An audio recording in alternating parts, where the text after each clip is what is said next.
নমস্কার বন্ধুরা, জয়ার পাকশালাতে সবাইকে স্বাগত। আজকে ফুলকপি আলু দিয়ে ভেটকি মাছের ঝোল করে দেখাবো। রেসিপিটি পুরো দেখার অনুরোধ রইল। এর জন্য আমি 7 পিস ভেটকি মাছ নিয়েছি। ভালো করে ধুয়ে আমি জল ঝারিয়ে নিয়েছি।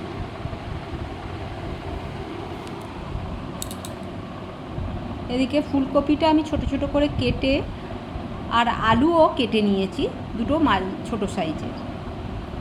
এগুলো ভালো করে পরিষ্কার করে রেখে দিয়েছি। কড়াই বসিয়ে নিলাম, এর মধ্যে সাদা তেল দিলাম।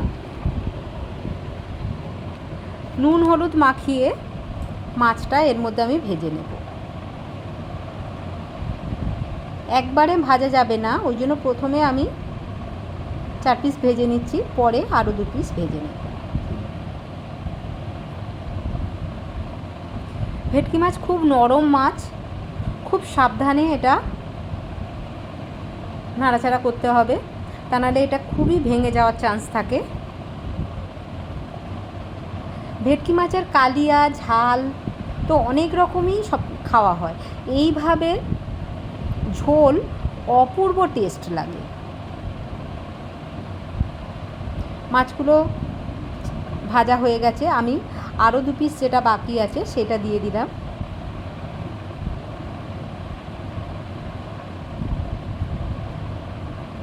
এটাও ভাজা হয়ে গেছে, তুলে নিলাম। কড়াইতে তেল দিলাম, তেলটা একটু গরম হতে দেব, একটু বেশি পরিমাণে দিয়েছি। ফুলকপিটা আমি হালকা গরম জলে একটু ভাপিয়ে নিয়েছি, জাস্ট জলটা ফুটে উঠেছে, আমি ফুলকপিটা নামিয়ে নিয়েছি। না হলে ফুলকপিতে অনেক সময় অনেকের অ্যাসিডিটি হয়, এইভাবে যদি হালকা ভাপিয়ে নিয়ে করা যায় অ্যাসিডিটি আর হয় না, আর ফুলকপির যে একটা গন্ধ থাকে সেই গন্ধটাও পাওয়া যায় না, টেস্ট অনেক বেটার লাগে। এটা লালচে করে আমি ভেজে নিয়েছি, তুলে নিলাম।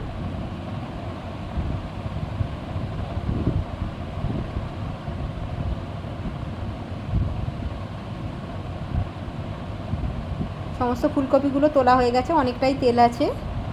এর মধ্যে এবারে যে আলুটা কেটে রেখেছি, আলুটাও আমি একটু ভেজে নেব, হালকা লালচে করে ভেজে নেব।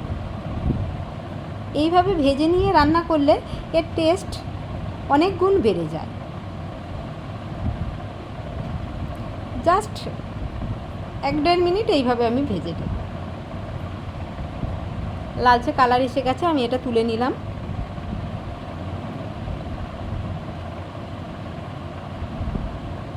কড়াইয়ের মধ্যে আমি এবারে একটু সর্ষের তেল দিলাম। তেলটা একটু গরম হতে দেব। কালো জিরা দিলাম সামান্য একটু, একটা ছোট সাইজের টমেটো কেটে রেখেছি সেটা দিয়ে দিলাম, একটা কাঁচা লঙ্কা দিলাম, আর আমি 1/2 ইঞ্চি আদা, 1/2 চামচ জিরা আর 2টো শুকনো লঙ্কা পেস্ট করে রেখেছি। এইভাবে বাটা মশলা দিয়ে এই রকম যদি ঝোল করা যায় অসাধারণ টেস্ট লাগে। 1/2 চামচ হলুদ গুঁড়ো দিলাম, আর 1/2 চামচেরও কম কাশ্মীরি লঙ্কার গুঁড়ো দিলাম, খুব সুন্দর একটা কালার আসবে। এটা খুব ভালো করে কষিয়ে নিতে হবে। খুবই কম উপকরণে অপূর্ব টেস্ট এর। নুন দিয়ে দিলাম 1 চামচ, টমেটোটা খুব তাড়াতাড়ি নরম হয়ে যাবে। মশলাটা একটু ভালো করে 2 মিনিট ধরে আমি কষিয়ে নেব। মশলা থেকে তেল ছেড়ে এসেছে, সামান্য একটু জল দিলাম, মশলাটা তলায় নালে বসে যেতে পারে, তখন খেতে ভালো লাগবে না। এইভাবে আরও মিনিট 2 আমি কষিয়ে নেব। এবারে ভেজে রাখা আলু ফুলকপিটা দিয়ে দিলাম, দিয়ে সব কিছু খুব ভালো করে কষিয়ে নিতে হবে।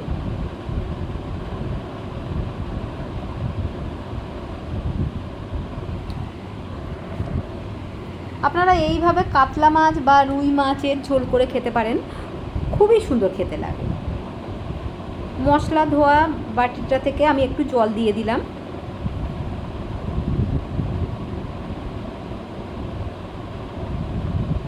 এইভাবে মিনিট 3 ধরে আমি কষিয়ে নেব। আলু ফুলকপি দুটোই ভাজা আছে, আর এইভাবে কষিয়ে নিলে এটা তাতেও হালকা একটু সিদ্ধ হয়ে আসে। কষানোটা প্রায় হয়েই এসেছে।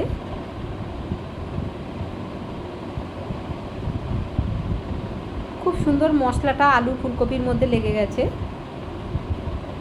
আমি এবারে জল দিয়ে দিলাম, অল্প একটু হাফ বাটি জল দিয়ে প্রথমে একটুখানি আমি একটু নাড়াচাড়া করে নিলাম, তারপরে বাদবাকি আরও হাফ বাটি জল দিয়ে দিলাম। এখানে আমি মোট বড় বাটির 1 বাটি দিয়েছি। আপনারা যেমন ঝোল চান সেই অনুপাতে জলটা দেবেন, এটা সিদ্ধ হয়ে যতটা ঝোল লাগবে সেই অনুপাতেই দেবেন। এটা আমি ঢাকা দিয়ে 2 মিনিট ফুটতে দেব। ঢাকনাটা খুলে নিলাম, খুব ভালো করে ফুটে গেছে।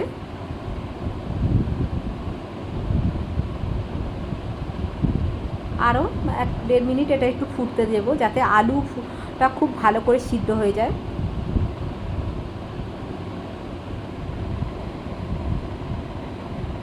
খুব সুন্দর একটা কালার এসছে। এবারে ভেজে রাখা মাছটা আমি দিয়ে দিলাম। হালকা হাতে মাছটা খুব ভালো করে ঝোলের সঙ্গে মিশিয়ে দিতে হবে।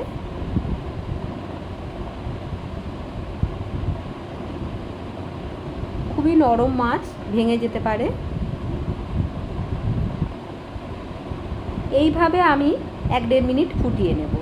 আমি হাফ চামচ নুন দিলাম, আগেও নুন দিয়েছি, একটু কম হয়েছে, আমি আর একটু নুন দিয়ে দিলাম। একটা চেরা কাঁচা লঙ্কা দিলাম, আর কিছুটা ধনিয়া পাতা দিলাম।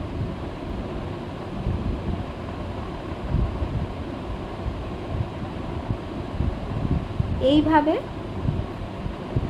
30 সেকেন্ড আমি ফুটিয়ে নেব। ফ্লেমটা আমি অফ করে দিয়েছি, এটা হয়ে গেছে। আমি প্লেটে এবারে সার্ভ করে নিচ্ছি। দেখুন,